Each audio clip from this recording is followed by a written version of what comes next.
In this video, we will show you how to connect your Sku Grid and Bonanza accounts via API keys.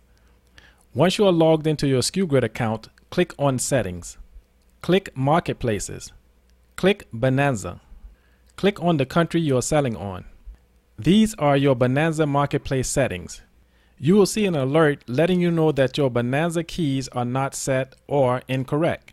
Next to Bonanza keys, click the Connect button. You will be redirected to Bonanza's site to log in. Enter your Bonanza username or email address associated with the account. Enter your Bonanza password. Click the Login button. You will see a message that lets you know that you have successfully given Sku Grid permission to modify your booth and items on your behalf. Click the Return to Sku Grid button.